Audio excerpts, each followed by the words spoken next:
Hi, this is Michael Prasad with Jennifer Russell. This is a longer version of the pediatric feeding concerns during disasters. This is an update. So again, here's the problem. When infants and toddlers come to a disaster site, such as a shelter or fixed feeding site, and there's a good chance they're currently breastfeeding. If there are issues for the nursing mother, including the possibility that there is no nursing mother, such as latching, milk production, and other aspects, we found that there's not enough support by those entities operating the sites for the baby to continue feeding on human milk. They can be missing supplies, milk production issues, and other disaster-related factors. And it gets worse. Time is of the essence here. What if the nursing mother is dehydrated? What if the nursing mother is not there, but the baby is, and they can't be reunified?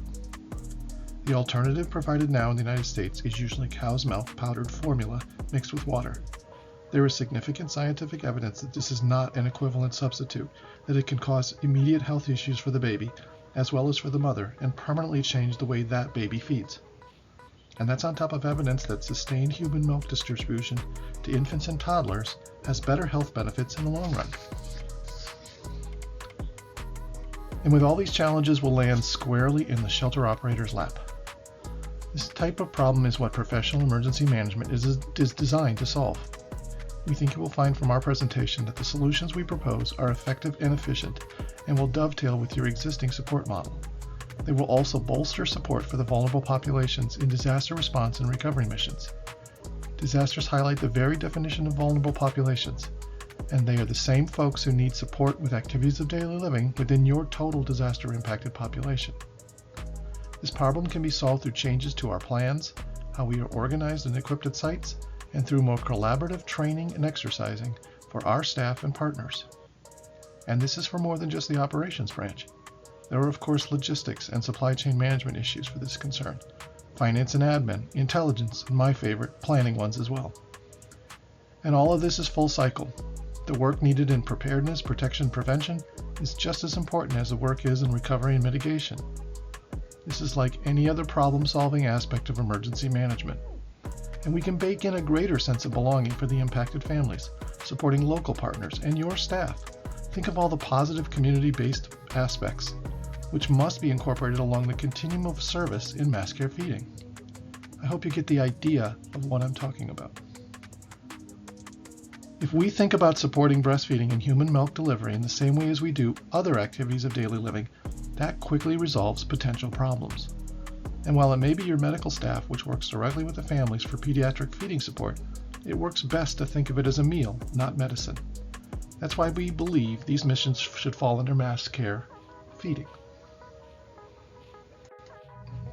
Well in advance of any disasters, families have already decided how to feed their infants and toddlers. This can be one or more options for human milk, formula, or a mix of both. And the point is, it's their choice to make. Shelter operators and others need to change the way that we identify infants and toddlers at sites. It shouldn't only be when the family is in distress. Learn about the demographics of your shelter as it's happening so you can be better prepared for those what-if situations.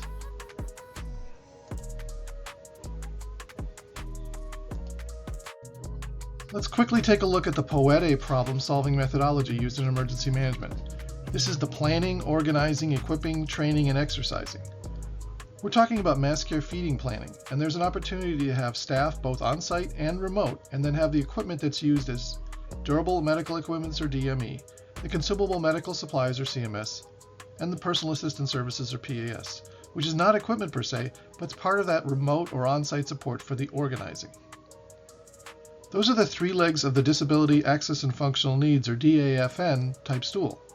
You can use that same model for this concern as well. The feeding disaster health and logistics training involved in getting feeding support choices implemented in the field is what's key. Finally, the aspect of exercising, we built templates for 75 to 80% of that already for you folks, and you're absolutely welcome to use that material for free. We look forward in 2025 to build out the final piece of logistics last mile, in order to finish the templates. This slide has a short version of our timeline of milestones. The longer, more detailed version is on Barton Dunant's website. The link for that is on the next slide. In 2023, Jenny presented this problem to the International Association of Emergency Managers, Children in Disaster Caucus, when I was chair at the time. I personally saw this as a real need in our emergency management community, and the more I dug into the problem, the more I became aware of obvious gaps which could be filled in. So my consulting firm started working pro bono on this.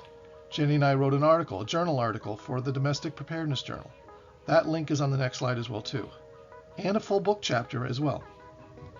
In the same time frame, the National Mass Care Strategy was updated, largely in part to the advocacy work we did in bringing FEMA and the American Red Cross the issues around pediatric feeding in disaster settings, such as shelters and fixed feeding sites.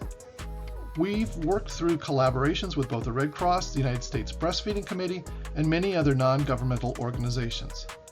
Finally, one of the huge successes we had was the Public Assistance Policy and Program Guide, or PAPPG, from FEMA, was recently updated in January of 2025 to include breastfeeding and chest feeding language. This was a critical win because with the structure in place that's in place now, for federal assistance it gives to states, tribes, and territories, the confidence that they will get cost reimbursed for disasters is what's happening. That tends to be the domino that a lot of things needed to be tipped. The future work is to continue to look at any perceived roadblocks to success out there, and to do presentations like this, which include direct conversations with states, local governments, tribes, and territories. Anyone that's interested in being part of the local solutions, we're happy to do this webinar or a presentation, which is a little bit longer, for any of those folks so they can better understand what their own next steps could be and really should be. Thank you. So you can see from this link, the website www.bartondonot.com/pediatric-feeding has the information that we mentioned in the webinar. And if there's any questions, here's the further reading. The links are here and will be included in notes as well too for the journal article, the book chapter, and again, one more time for the entire website, which contains both, plus a ton of other material, as well as the exercise templates.